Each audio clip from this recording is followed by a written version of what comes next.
किसी सोमवार को 3 नियम बना लो। जिस दिन मेरा भोले बाबा तुम पर कृपा कर दे उस दिन सोमवार का एक नियम बनाओ कि महीने का एक सोमवार मुझे ऐसा करना है, 3 नियम धारण करना है महीने के सोमवार को। पहला, सुबेरे जाकर शंकर भगवान को 1 लोटा जल चढ़ाना है। दूसरा, दोपहर के समय पर जाकर मुझे बेलपत्री के वृक्ष के नीचे एक चावल का दाना रखकर बेलपत्री की 7, 11, 21, 108, 51 जितनी परिक्रमा आप लगा सकते हो वो लगाना है। और तीसरा, बेलपत्री के वृक्ष के नीचे और शंकर के मंदिर के दरवाजे पर मुझे एक घी का दीपक लगाना है। बस ये 3 नियम जिसने महीने में एक बार ले लिया, समझ लो उसको पीछे हटने की जरूरत ही नहीं, वो आगे ही बढ़े। महीने के किसी एक सोमवार का ऐसा नियम बना लो कि मुझे 3 नियम धारण करना है महीने के किसी भी एक सोमवार को। हम ये नहीं कहेंगे कि तुम सोमवार 5 पढ़ रहे हैं तो 5 को करो, 4 पढ़ रहे हैं तो 4 को करो, 3 पढ़ रहे हैं तो 3 को करो। तुम तो महीने का एक सोमवार का नियम बना। और मेरी जीजियों से, मेरी बेटियों से जो विदेश में रह रही हैं, जो कहीं बाहर रह रही हैं, कहीं बड़े शहर में रह रही हैं, जो रोज मंदिर नहीं जा सकते, हर किसी महीने के एक सोमवार को भी ये नियम निर्धारण कर सकते, तो उनसे कहेंगे कि 3 महीने में एक सोमवार का नियम बना लो। 3 महीने में नहीं बना सकते तो 6 महीने में एक सोमवार का नियम बना लो। और 6 महीने में नहीं बना सकते तो 1 साल में एक सोमवार का ऐसा नियम बना लो कि मैं साल का एक सोमवार ऐसा रहूंगी कि सुबह सोमवार के दिन मंदिर में जाकर जल चढ़ाऊंगी, दोपहर में जाकर बाबा को एक अक्षत का दाना रखकर, अक्षत का मतलब है कि बाबा मेरी दिनों दिन उन्नति करना। बेलपत्री के वृक्ष के नीचे जो अक्षत रखा जाता है वो उन्नति के लिए रखा जाता है। शंकर के शिवलिंग पर जो अक्षत रखा जाता है वो रोग मुक्ति के लिए रखा जाता है। अशोक सुंदरी पर जो अक्षत रखा जाता है वो संतान प्राप्ति के लिए रखा जाता है। षडानंद कार्तिकेय की ओर जो अक्षत रखा जाता है वो हमारे बच्चों की सुख समृद्धि के लिए रखा जाता है। विनायक की ओर, गणेश जी की ओर जो अक्षत रखा जाता है वो हमारे घर में कोई मंगल कार्य आ जाए उसके लिए रखा जाता है। और जो पीठिका होती है जिसपे शिवलिंग रखा होता है, पार्वती जी का हस्तकमल, उस पर अक्षत रखा जाता है तो नारी के अखंड सौभाग्य के लिए रखा जाता है। अक्षत रखने का भी तरीका है। एक चावल का दाना कहां रखा जाता है, क्यों रखा जाता है, कैसे रखा। अब कई लोग कहते हैं गुरुजी ये शिव महापुराण में आप ये नियम बताते हो, तरीका बताते हो। हम तो उनसे कहेंगे डॉक्टर के पास जाओगे तो डॉक्टर भी गोली लिखकर ये नहीं कह देगा कि ये सारी गोली एक साथ खा जाओ। डॉक्टर भी कहेगा ये गोली सुबह खाना है, ये गोली शाम को खाना है, ये गोली दोपहर में खाना, ये गोली भूखे रहकर खाना। बोलो सही है कि गलत है। ये रात्रि को खाना खाने के बाद खा लेना, ये खाना खाने के पहले, ये नाश्ते के पहले। और सुनो ये दवाई, ये वाली पीछे वाली जो दवाई लो ना इसको दूध से लेना, ये वाली जो दवाई लो ना इसको पानी से लेना। और सुनो ये डब्बी है इसको पानी में मिलाकर फिर पीना। दवाई लेने का भी तरीका है, उसी तरह शिव महापुराण में एक एक अक्षत का भी तरीका है और एक एक बेलपत्री का भी तरीका है। अब मान लो कई लोग कहते हैं गुरुजी आप ये तरीका बताते हो शिव पुराण के माध्यम से, कई लोगों के मन में संशय जागता है। तो अगर हम एक साथ चावल चढ़ा दे तो उसका क्या तरीका है। तो हमारा निवेदन है डॉक्टर जो दवाई ले एक ही बार में निपटा जाए, एक ही बार में खा ले। दवाई एक बार में पूरी खा गए असर नहीं करेगी, इसमें डॉक्टर का कोई दोष नहीं है। उसने तो बताया था ऐसे लेना ऐसे लेना। और तुमने मैं डॉक्टर साहब ने पूछा दवाई पूरी ली, शाम की दवाई भूल गई थी, सवेरे की दवाई भूल गई थी, ये दवाई भूल गई थी। डॉक्टर कहेगा हमने तो नियम बताया था, तुमने नहीं खाई तो असर कहां से करेगी। तुम असर कब करती है जब हम पूजन के तरीके को जान जाएं, जब हम अर्चना के तरीके को जाएं। आप साल भर का एक सोमवार निकाल लो, 6 महीने का एक सोमवार निकाल लो, 3 महीने का एक सोमवार निकाल लो, महीने का एक सोमवार निकाल लो। अपने से दिल में बन जाए तो एक सोमवार ऐसा निकालो जिसके 3 नियम धारण हो। पहला, उसी सोमवार जिसको कर रहे हो उस दिन सुबह जल चढ़ाना। दूसरे, दोपहर के समय पर जाकर बेलपत्री के वृक्ष के नीचे एक चावल का दाना रखना।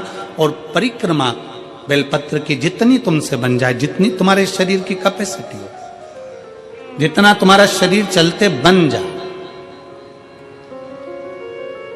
हम तो ये भी नहीं कहते कि तुम भूखे रहकर भगवान का भजन करो, हम कभी नहीं कहते। हम तो यहां तक कहते हैं, हमारे पुष्टि मार्ग में यहां तक कहा गया कि वल्लभ कुल की एकादशी करो, भले बकरी जैसे चरो पर एकादशी करो। हम तो यहां तक कहते हैं कि बहुत समय से कल मेरी एकादशी है, एकादशी है, एकादशी है, एकादशी है, पूरे घर को हिलाकर रख दिया, एकादशी है, एकादशी, एकादशी है। बहू टेंशन में, बेटा डिप्रेशन में, पति पपीता ला ला के, सेव फल ला ला के, मूंगफली का दाना ला ला के, काजू कतली ला ला के, सेव फल ला ला के, और सारा सामान, साबूदाना और खिचड़ी और ना चिप्स ना जाने क्या क्या ला ला के, बेचारा पति एकादशी आती है वो नौमी से चिंता में पड़ जाता है।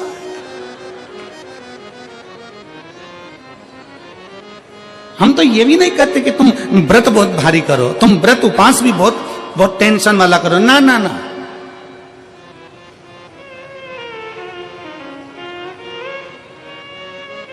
अपने को व्रत उपास भी इतना बहुत बहुत भूखे रह रहे हो, बहुत प्यासे रह रहे हो, और मालूम पड़े कि भगवान हमें मिलेगा, भगवान हमें मिलेगा। भगवान कहता है कि देख भाई, मैं भी भूखा नहीं रहता, तू भी भूखा मत रहे, मैं भी चकाचक रहता हूं, तू भी चकाचक रहे, मैं भी अपने। और भगवान शंकर तो ये भी कहते हैं कि अपना परिवार भी मत छोड़ो, मेरे पास में पार्वती भी, एक ही देवता है जो विद फैमिली मंदिर में बैठता है। शंकर जी हैं तो पार्वती जी है, तो गणेश जी हैं, तो कार्तिकेय जी हैं, तो नंदी है, सब मंदिर के अंदर चाहिए। शंकर भगवान अपने पूरे परिवार के साथ। शंकर जी तो ये कहते हैं अकेले तुम क्यों रहते हो?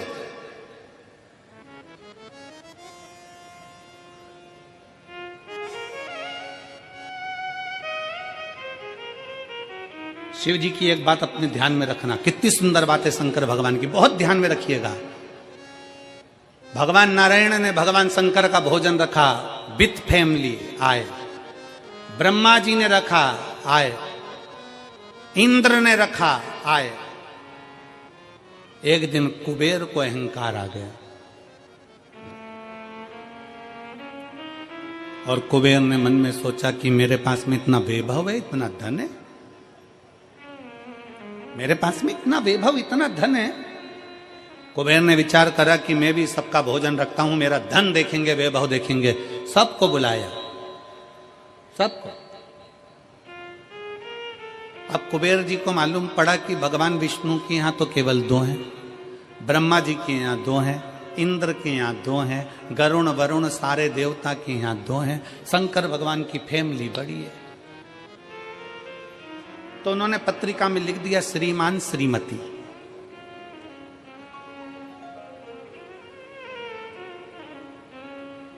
केवल 2। सबके यहां मेरा भोले बाबा गया, मेरे शंकर गए, पर कुबेर के यहां पर जब पत्रिका देने के लिए कुबेर शंकर जी के यहां गए, शंकर जी ने पत्रिका को देखा तो उसमें लिखा था कि शंकर पार्वती पधारे, श्रीमान श्रीमती।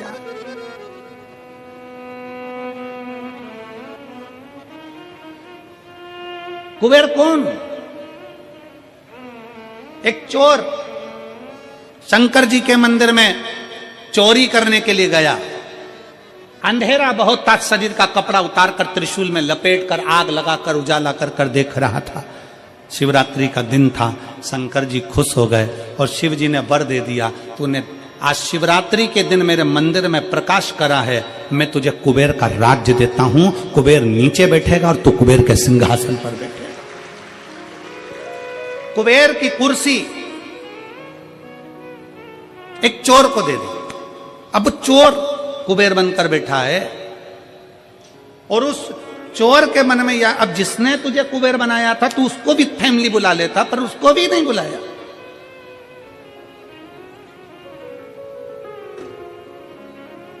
नहीं बुलाया। और पत्रिका देने के लिए कुबेर के पास कुबेर पहुंचे शंकर जी के पास। भोलेनाथ जी ने जो पत्रिका देखी, पत्रिका देखते से शंकर जी ने कह दिया, देखो कुबेर, हम तो किसी आयोजन में जाते नहीं हैं, 2 जनी का भोजन है, हमारे घर में 2 बेटे हैं, हमारा बड़ा बेटा कार्तिक 1 जनी का ही भोजन करता है और हमारा दूसरा बेटा गणेश 2 जनी का करता है, तो हम गणेश को भेज देंगे, हिसाब बराबर। कुबेर को लगा कि गणेश इतना छोटा सा वो क्या खाएगा। शंकर भगवान बोले वो तो बाद में पता चल जाएगा, तू जा। अब कुबेर ने निमंत्रण रखा, 33 कोटि देवताओं के लिए भोजन तैयार करवाया, मंगवाया, भोजन बनवाया। और इतने में सबसे पहले गणेश जी पहुंच गए। कुबेर की पत्नी दौड़ कर आई, दरवाजे पर गणेश आए, शंकर जी के पुत्र। कुबेर ने कहा आने का समय तो 6 बजे था, ये तो 4 बजे ही आ गए। पूछ के आओ इतनी जल्दी क्यों आ गए। गणेश जी से पूछा तुम इतनी जल्दी क्यों आ गए। तो कहा पिताजी ने कहा कि पहली पंगत में निपटाया।